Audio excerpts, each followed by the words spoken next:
everybody. It's not often that I have a male figure on the It Takes Grit podcast, but I've made a special exception because this guy is just amazing. I really look up to him with the community that he's built. He has an amazing group called We Are the They that do some of the most craziest adventures as well, but also just really helping men come together as one and build an amazing community. He's been to over 106 countries, so I definitely want to tap into that today. He's an investor. He's a best-selling author. He's got a brand new book out, and he's just a very accomplished individual in the entrepreneurial space. And I'm very excited to have him really share his story and the grit that it's taken him to get to where he is today. So Jimmy Rex, welcome to the show. So good to be here. Thanks so much for having me, Becca. You're so welcome. So today is actually the day that the book is coming out. We were just touching on it, but how are you feeling? It's exciting when a brand new book comes out. It is. It's kind of funny. Like when you get to the actual day, all the work is pretty much done. And so there's not a whole lot to do today other than just kind of, we have a party tonight and a couple podcasts that we're doing during the day. But it feels good. This is a book that I'm super proud of. I started making this book last year when I was coaching with Ed Milet, and he basically said, hey, man, you've got to take what you're doing to the masses, and you've got to get a book. Like, it's really what we need to do. And so he wrote the foreword for it and really was a big part of it for me. And I think it's a book that will change lives for the next 100 years. So super excited to have today be the day that all starts. Excellent. Now, there's lots of people like, oh my gosh, I'd love to write a book. I'd love to have this community, but kind of take us back a little bit of your journey. What was it that made you become who you are today? I know we're not going to dive into every part of your journey, but give us a little bit of background of who you are and the grit that you've used to get to where you are today. Yeah, because of, the theme of your podcast, I'll tell, there's these key moments in our life. And I think in the moment, we don't know that they're key moments, right? But where we kind of have to make decisions of what that thing is going to mean. A lot of times it can be a pleasure that we get or a pain that we get. And, I can think the specific moments in my life, these key moments where, something I remember when I was 14 years old. I'll tell a quick story. I was sitting I was a huge baseball fan. Like, that was everything to me. My whole family, that's all we talked about was baseball. And when I was 14 years old, I was at the year-end event where they, give the trophy to the first and second place teams. And then they call the all-star team. And it was at this amphitheater, and they were down on the field, and I'm sitting there with my 15 best friends, right, Rebecca? And I'm sitting there with them, and one by one, they start calling up the 14-year-old all-star team. And you'd go down onto the field, and all the parents are there, all the grandparents. I mean, everyone's there. And I remember I didn't have a very good year, if I'm being honest, but I'd always been one of the key players. I'd always been an all-star. My brother was like the 2-time state MVP of this. This is what I did. And one by one, they start calling the kids, and these are all my best friends. Actually, to this day, some of my best friends. I talked to 2 of them yesterday to give you an idea, 30 years later.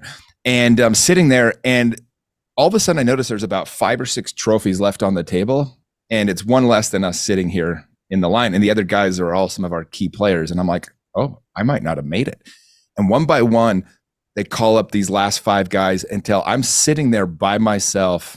I'm the only one they did not call up. I didn't make the team. And so all my friends are on the field, getting their hat, getting their trophy, celebrating. I'm sitting there by myself. I can feel the shame and the disappointment of all the, my parents and my friends' parents. And I didn't know what to do. I just started crying, right? I'm literally sitting there by myself. But I had this moment of clarity that just is a grace from God. And I had this moment where I said, Jimmy, you weren't good enough. Like, you didn't try enough. You didn't work hard enough. And I knew it. And instead of playing the victim, my dad was pissed at the coach and pissed at everything else. And I knew it. I was like, no, it was me. And I just vowed to myself that day. I said, I will never feel this way again. It was the worst I'd ever felt. I said, I will never feel this way again because somebody outworked me. And that was the day that I really became, I think the first moment where I just decided like I was going to live a certain way, and I was never going to play victim, and I was going to take responsibility, and I was going to work harder than anybody else, and I was going to succeed. And that was the day I became an achiever, I guess. Wow, I love that story. I have a very similar story. I got dropped from the field hockey team. I was playing for the South of England field hockey team, and I remember being dropped. And I remember that feeling that I had to go and tell my mom and dad and the people at my school, and it just mortified me. And I was like, never ever am I going to fail at anything again. But you know what? Why do you feel like sometimes those things happen to people, and it either inspires you or it makes you play the victim, and you use that as the excuse why not to do something? Yeah, I don't know where it starts at. I mean, I grew up in a house where, God bless them, they're doing their best, but there was a lot of like victim mentality. I remember my dad complaining about just different laws that weren't fair, and my mom, was always blaming her youth on stuff, and and it kind of bothered me. And so, thankfully, as a kid, I didn't like that, and so I think that's why I went the other way with that. But I don't know. I mean, obviously, as an adult, I think it's getting around mentors and people that can help us see the difference, right? Like Tony Robbins, when I started listening to all of his stuff, and one of his famous lines, he says, "Look, you can be a victim, but it doesn't serve you." I'm like, oh my gosh, what a beautiful line. Because like everyone has a reason. You can blame, like you can be like, yeah, like because this happened, my life isn't very good or whatever else, or I couldn't become anything because of, how I was raised. But if you play that game, like, he says people will fight for their stories so bad to stay in that broken place. And it's like, yeah. And so there's empathy to be had, but also it's just, being around people that don't do that. In my world, it is, immediately if somebody starts playing the victim, we'll just, kindly correct them and be like, dude, where's the gifts in this? Like, hey, what could have you done differently? Like, where did this go wrong for you? Like, take the responsibility and extreme ownership of it. And so I think it's who we surround ourselves with. We become the beliefs we have, the thoughts we had, and the people that we hang around. Like we just do. That's how you form your beliefs, and that's going to form your actions. And then that is what creates a life. Yeah, we're so aligned on that. Jim Rohn says, for things to get better, we've got to get better. For things to change, we have to change, right? And it really is down to us. I'm so inspired that your mentor, the person that you get to work on one-on-one with is Ed Milet. And, you touched on there about proximity. We know that proximity is power. You hang around with 5 drug addicts, you're going to be the 6th. You hang around with 5 millionaires, you're going to be the 6th. How important is mentorship, do you believe? And do you feel like, in my audience too, people are just kind of starting to either just exercise their entry level to personal development. And the idea of a mentor is like, why would you even need that? Like I remember back in the day, it's almost like, why would I need like self-help? When do you need to get a mentor, and why is it so important for you to get a mentor? Well, I think we should always have mentors, and and if you can't afford one in person, then read their book, for example, and you can kind of start with that. Like there's never an excuse not to do it. But what a mentor does is they're able to compress time, right? Like I like to look for, most people become friends with whoever lives by them, whoever their kids like parents are, kids' friends' parents are, things like that. For me, I say, who inspires me? Who's where I want to be? Who is absolutely living in a way that just is just inspiring? And then I do whatever I can to be around them, because what happens is, like, even with our own selves, like the secret to this whole thing is you envision where you want to be 5 years from now or whatever, and then you go, okay, who is that person? How does that person act? What emotions does that person experience? What happens for that person's world to act the way it does? And then you go, where am I at today? And then the entire game is to shrink the gap. So you act as if you're that person. Well, what a mentor does is it shows you find out who is where I want to be that used to be where I'm at. And then you just follow their roadmap, and you can avoid a lot of the obstacles and problems they had to go through. And so that's what my whole book's about, is what my whole program is about, is I basically take 10 years of me being on this path, right, of self-development, going to every conference, seminars where I met, your boyfriend is in Fiji at an event. And like, I'm always obsessed with just becoming a better version of myself. But you put yourself in those rooms, you take all the best things, and then I can give you in 2.5 years what it took me 10 to figure out, because I can cut out all the minutia and the things that maybe weren't as productive. And so that's why mentors are so valuable. It's why they're so important. I had my first mentor in real estate. Real quick, my first 6 months as an agent, I sold 3 houses, like 3 or 4. I was terrible. I almost had to get out of the business. Then I got a mentor, and I got lucky. I got one of the best mentors in the entire business, probably the best mentor in the business. My next 6 months, I ended the year with 60 home sales. The next year, I sold 98 homes with one assistant. It absolutely changed my life, because he taught me what to say. He taught me how to say it. He held me accountable to doing it every single day and made sure it got done. And so just having that one person in my life literally was the catalyst for everything else good that came after that. I think that's so important. And, I work a lot in network marketing, and it's kind of like when I get a brand new distributor in, and, they don't get the results in the first 90 days. Like you said, you sold like 1 home, and then it's like, hey, am I not good enough for this? Do I give up? And it's like, no, you sought out a mentor, but then you also listened. If somebody is struggling right now, they see that somebody, has a great life, they are selling homes, they are, doing a great job in whatever business that they're in. But for some reason, there's this limiting belief inside of their head that doesn't allow them to listen to their mentor. Now, when I first got my mentor, it was like I was a puppet on a string. He said jump, I said how high. Whatever he told me to do, I never questioned it. But I feel like people now are questioning things more. What advice would you give to someone that has a mentor, but maybe is just not listening or maybe just not following the plan? Yeah, I mean, there's a couple pieces to that. I think one is there is so much noise out there, so it's a little bit more difficult. You got to be more intentional about who you listen to, right? Like, make sure people are legit. Like, they really do have the life that you want. They really do have success. They really know the formula. But the second piece of that, it's an interesting one. I think a lot of people sign up for a coach or a coaching program or a mastermind so that they can feel like they're doing something productive. And so this is one of the things I saw real estate agents do all the time. I call it creative avoidance. They convince themselves they're doing something effective, but they're avoiding doing the thing they know they really need to do. And so I think this is, I did an ice bath this morning. I'm a fan of them. But one of the problems with the ice bath is in 3 minutes, you feel like you did something productive today. But what you really needed to do was put 6 or 8 hard hours of pounding the phones in at work. But if you can just take an ice bath or hit the gym real quick because you enjoy going to the gym, then you can all of a sudden feel like you're being productive. And it's like, look, where in your life do you need help? Like, where are you really falling short? For a lot of people, it's either physically or financially or romantically. Those are usually the 3 things. And it's like, what work are you avoiding doing? What do you need to change? Like, if I was coaching you for a day, this is a question I love to ask people, where I say, look, if I were to step into your shoes for one day and trade you places, what would I know would be the first thing I needed to switch about how you live your life? And they always know. They already know the answer to it. The problem isn't, so the problem used to be, what do I do? Now it's pretty, like, there's information everywhere. There's so much information. Now it's just like, literally, how do you get yourself to do it? And so you have to convince yourself not only to sign up for the program, you have to show up for the program. If you're going to, hire a coach, don't be an ask hole where you ask them things all the time, but don't do any of it. Like, actually do what they tell you is going to make a difference. For me, one of the reasons to hire a coach is because I'm like, oh, I better do my homework assignment or I'm going to get yelled at on Thursday when I get back on that call, And so it's that accountability piece. But, I think for a lot of people, they can feel like they're doing something with their life. They can tell their wife or husband that they're changing because, I've had people join my program just so they can tell people they're in the program working on themselves. It's like, try to help their dating life or their social status. It's like, no, you need to show up and do the work. Otherwise, nothing's going to change.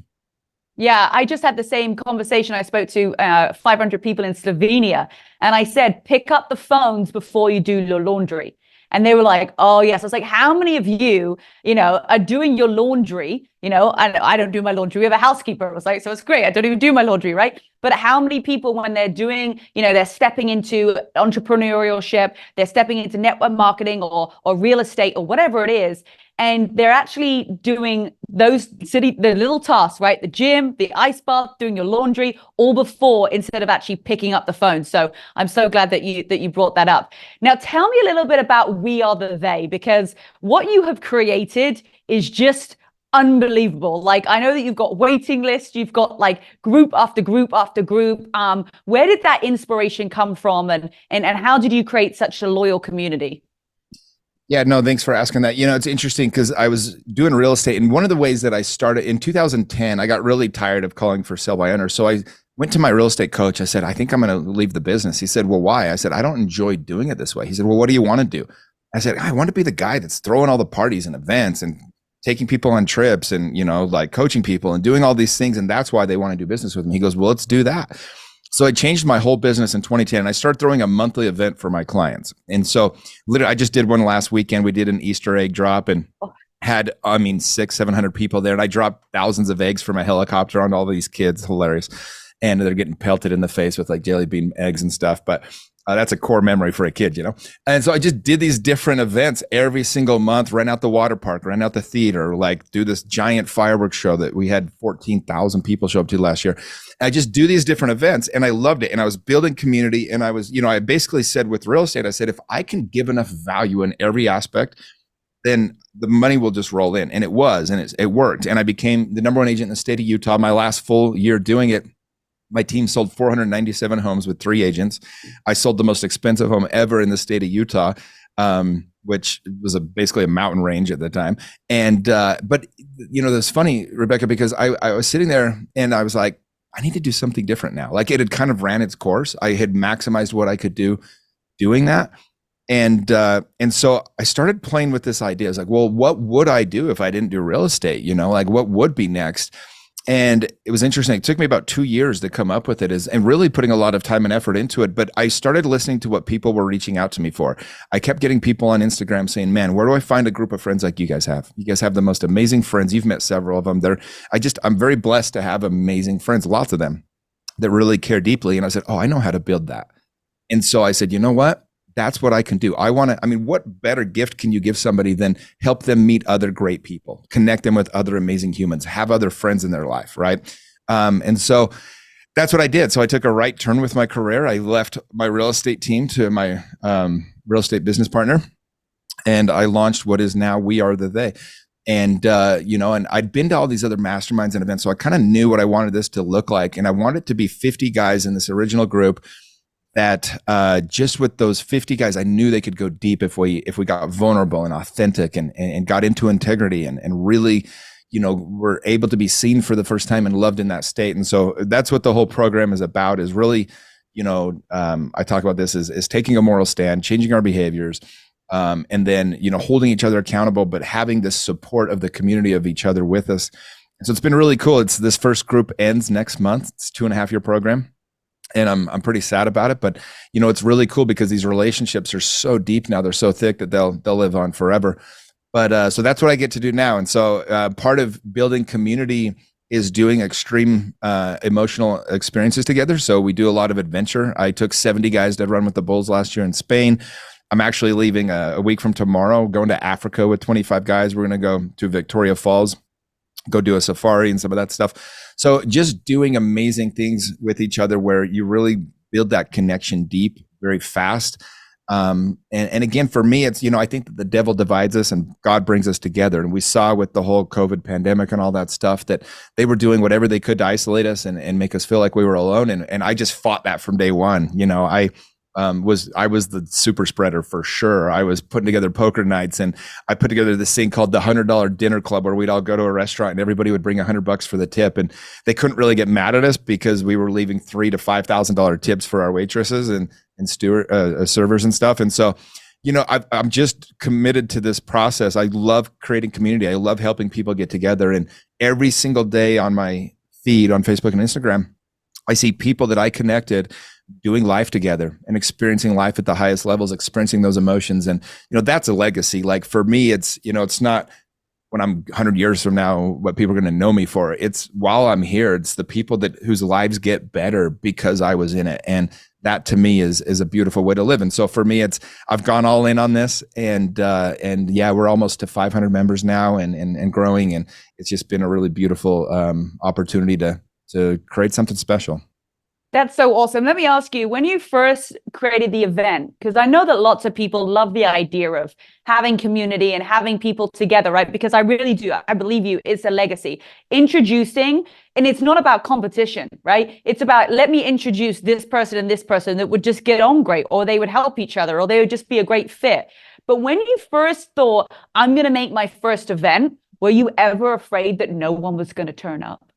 Yeah. And by the way, I'm sitting 3 feet from my podcast studio director, right? Like, he met his fiance, they're getting married in 3 months, through my best friend when I was 12, who only came together. Their worlds collided because I started this group and they ran into each other. It's like, that's so fun to me. That's so cool. Like, those are the kinds of things there will literally be children made from that relationship because I just decided to do this. Like, that's really cool, anyway. But to answer your question, yeah, I was terrified. It was funny. Here's to give you an idea. So I launched November 1st, 2021. And I gave myself 30 days to sell the program. It didn't start till December 3rd because I didn't know if people were going to sign up. I was like, okay, I know I'm a salesman. I'm like, I can run ads. I can get on the phones. I can call my friends, get them to sign up. So like, that part of me was like, I think I can make this work if I get enough time to sell people.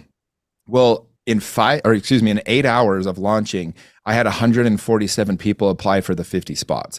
And so I was terrified. I remember the week before I did like a full on night with like a couple of friends. I was doing some meditations. I was like, man, what if this doesn't work?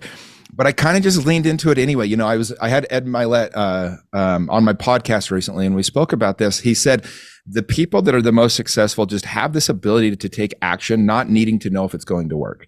I thought that was so brilliant. And it's so funny because I had this really beautiful advantage though, Rebecca. When I was younger, I did a lot of stuff, and I look back now, I'm like, somebody should have tackled that kid. But I started my first business at 21. I went on a Mormon mission when I was 19 to a foreign country. I didn't speak their language for 2 years you literally can't call home. You don't know anybody there. Like, it's crazy.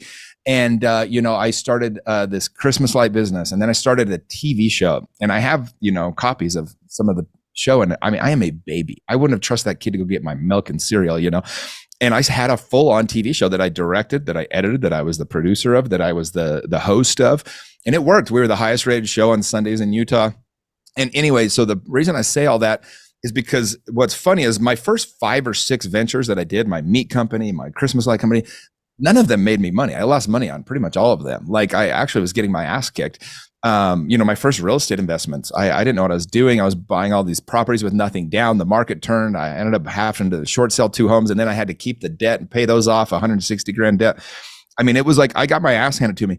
So by all means, I was a complete failure. But the gift of my life, Rebecca, was every person around me, they just honored that I was going for it. And so instead of feeling like a failure, every person was like, dude, heard about the TV show, heard about the Christmas light business, heard about, this and that. And they were so like just excited for me. And they were so like just amazed that I was willing to do all this. I didn't tell anybody that I basically lost my ass on all of them, that I didn't make any money. But because of that, I learned at a very young age that the gift of that was the failure is in not doing it. The failure is in not trying. Like, my TV show, I ended up selling it to some other guys, and it didn't make any money for them. And I ended up losing like 40K on it, and it kind of just went away. And everybody, like, if you were like looking at the outside in, if you were just looking at this thing on a spreadsheet, you'd be like, man, what a colossal failure. I met every major business owner in town. I met every restaurant in town because we'd go film at their locations. They were my sponsors. I learned how to sell people that were doing very successful things. I was able to contact some of the most successful guys in town to put them on my dating show. All the cutest girls in town, I'd hit them up and they'd come on my dating show. So like, I built this network from this TV show that would have taken 30 years to build. I'm not even joking, but I had this huge community already. And from there, it just kept building on itself. And so every quote unquote failure just helped me get more and more access to more future things that I could do. And so the failure, I learned very quickly, if it doesn't work, you're going to get a lesson out of this. You're going to learn some things. And so for me, the only thing that's a failure is if I don't try and I know I need to. And so that's why, even though, and absolutely, I was terrified. I still, we're launching my next group May 1, and I'm nervous it won't fill up. Like, it's an irrational thought. We have so many people that are a part of this now, but I have that thought, and I'm like, what if nobody shows, And the truth is you just do it anyway, and you just lean into it, and not being attached to the outcome. Just, I always say, if you can focus on what goes in the funnel, that's the top end, that's what you control, that's your actions and, your daily habits, then and don't control what's happening on the bottom. That's the result, right? Because if you focus on the result, you might not like what you see, and you forget to do the actions that create the result. And so anyway, that's kind of the mindset that I have. But yeah, I still get terrified. I absolutely do. And I'm throwing an event tonight for my book launch, and I'm like, what if nobody shows? Like, I'm literally going to spend an hour today texting everybody the invite because I want to make sure they show. I'm still worried that nobody will show up for the party. I know there will be hundreds of people there, but that's just what it's a reality. And I don't think that you ever get over that. I think what you do is just learn to lean into that.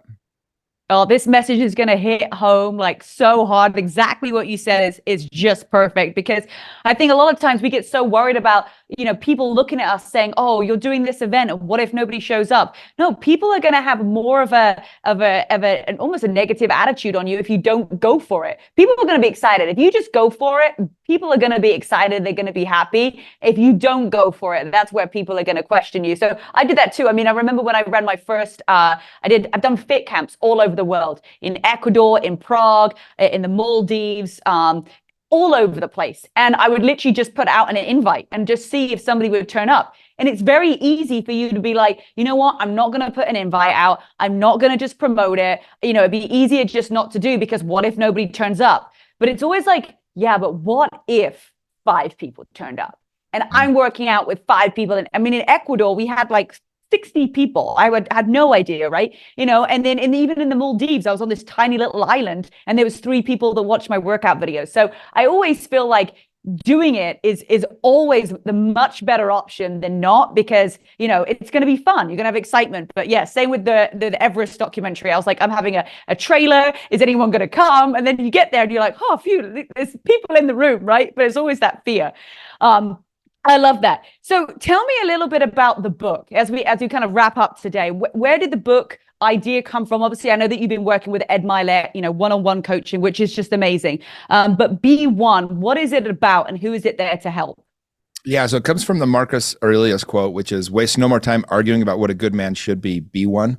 And the subtitle is How to Be a Healthy Man in Toxic Times. And so that's kind of explains the book a little bit, right? We take people through how to get your house in order and how to, I call it stop leaky energy, right? Where leaky sexual energy and leaky financial energy, where you're just kind of just not dialed in, and it's the guy that lingers a little bit too long on, when a woman walks by, or, the married man that's liking a girl's photos too much on Instagram or whatever it might be, right? It's just leaky energy. It feels innocent, but damn well it's not, and things like that. And we cover every aspect, like what it looks like to show up, how to be an attractive man, how to help other people, how to make a difference, just all those different things. And I take people through, a lot of people are in that survival stage. I teach them how to get, instead of survival to, stability, and then success, and then significance, and really being able to build a life where you can look back. And I mean, ultimately, the goal of this whole thing is just to live a life that you enjoy. Like, do you wake up every day and you're glad that you're you? Do you wake up and know that you can make a difference? Are you looking for opportunities to serve other people? And a lot of those concepts are covered in the book. And again, I just it's been really hard to capture exactly what we're doing with my program, because it's so different than what else is out there. But if you weren't a part of it, you wouldn't know. We also actually made a documentary for your listeners if they want to watch it. It's wattvid.com, wattvid.com. And you can see one of my events. It's the one that Luke came to, that it's about an hour 15, and it really takes you through the whole weekend of how we transform and help these men make these changes. And so, the book, though, I just wanted to be, there's nothing like it out there right now. There's no guidebook for men. It's very confusing. A lot of the younger generation, they're not connecting. They're not, they don't know like what is right and what is wrong. Like, that's really, we live in confusing times when you can't trust doctors and presidents. And I mean, it's been proven they were lying and they knew it. And like, they always have their own interests. The news you can't trust. It's like, well, where do you get answers from? And so this book is a little bit of a guidebook, but, taken with some examples from my life and things that I've experienced that I really think will make a difference for any men that read it. My audience is 99.9% female. And I know that there's going to be some women that could be like, I want my man to read this book. What is a good approach? So somebody sharing with their partner about you, about the book, about what you do, in a way that does not come across coaching. Yeah, well, I mean, we all know that men shut down when they're coached, right? And so they want to be respected, they want to be supported, and we actually talk about it a little bit in the book. So there's a couple chapters in there, that are for women, how to raise, young boys, and also how to find, for single women, how to find a man like this that you're looking for. And so it is a book that I recommend for women to read as well. Obviously, it's a book, about how to be a healthy man, but I think understanding some of the challenges that men go through. Like, one of the gifts of my life is being able to coach these men. And I love men. They want so badly to show up for their families. They want to show up for themselves. And they want to be great husbands and fathers and brothers and sons. And a lot of times they don't even have the skill set to do that. But I think this book, I would recommend to the women, just pick it up and read it yourself. It's an easy read. It's 200 pages. And in the process of you reading it, it will probably catch their attention. They'll wonder why you're reading that book. And then maybe they'll be interested, and you can talk about the concepts in the book and be like, hey, here's something interesting that I read. What are your thoughts on that? And that's a lot different approach than, hey, here's something that's going to help you be better as a man. It's like, it's definitely not that. So I would recommend to the women, actually read the book. And in that you will get a lot out of it and understand your men better. And I think, one of the biggest problems we have in communication is just not knowing how to talk to each other, how to communicate. We talk about that in the book, and how to make sure that, I grew up with parents that were not able to communicate what was going on and with their feelings. And because of that, there was a lot of toxicity in my home. And unfortunately, they didn't have a program like mine. They didn't have podcasts like this one. They didn't have a book like this one that just came out. And so they were doing the best they could. But, part of why I did all this is like, this is the program my dad needed. This is the information that would have changed his life and given him a safe place to maybe talk about some of these things that aren't working. Oh, awesome. Yeah. Well, we'll put all of the links for everything below. And the final question that I have for you today, Jimmy, we ask all of the guests is, what does grit mean to you? Yeah, I think grit is, I have a quote that I used to have on my wall when I was selling real estate. It's one of my all-time favorite quotes. And it said, the difference between successful and unsuccessful people is successful people have merely learned to do the things that unsuccessful people don't want to do. And I think that's what grit is. Like, it's funny because I'm teaching one of my groups right now about how to enjoy their work more. I'm spending 12 weeks on it. And it's interesting because when we work hard on something, it doesn't mean that if you don't like your job, you should find a new job. It means you have to find a reason to enjoy working hard. Like every time that when I was in the worst real estate market, it was brutal. I mean, it was awful. I had 180 listings one year. I sold like 12 of them. It was brutal. But I went home happy every day because I was working so hard. And so when you're working on something that when you have a vision for where you're going or a why for why you're doing it, then it feels like passion. When you don't, it just feels like stress. And so I think ultimately understanding that difference, that's what grit is all about. It's like, no, I don't need to, I'm not like, doing something that just makes me so excited every single day, but I'm working my butt off. And because of that, I feel good. And I think that's grit. It's when, what are you doing when no one's looking? What are you doing when everyone else is like done? It's like, doing one more and just kind of giving it a little bit more. It's this morning, actually. I had a great example this morning. I was literally in my tub. I was taking a nice bath. I'm like, I got a long day today. I'm going to start my day with a bath. And my buddy hit me up and he's like, dude, cold plunge. Can I come over? I was like, I've already showered, man. Sorry. I got a podcast at 9:30, this podcast. And he's like, all right, well, I'm going to come over and do it myself. I'm like, okay. He was there like literally 30 seconds later. He was probably standing outside my door. I'm like, shit. He took away my excuses. And so I didn't want to do it, but I put my swimsuit on, went and did it, right? I mean, that's great. It's like doing the thing you don't want to do. The last thing I want to do was go do that today. But I knew if I started my day that way, I was going to have a much better day. And so I think that's a longer answer, but those are all the things that come to my mind when I think of grit. No, I love it. That's so true. It's like when you put your head on the pillow at the end of the day and you know that you've just given it everything, that's the best feeling. Whether you got all the results that you wanted or not, it's just doing your best. I love that. Well, thank you so much, Jimmy. I'm so excited to get the hand on your new book and also to watch your brand new documentary. I know that we saw a little snippet of that where we got to see you in Utah, but thank you so much for being on the show. I appreciate you. And everybody, make sure that you check out all the links below so that you can get access to all of Jimmy's resources that he has to help you become the best version of yourself. Thanks so much, and we'll see you next week. Thank you.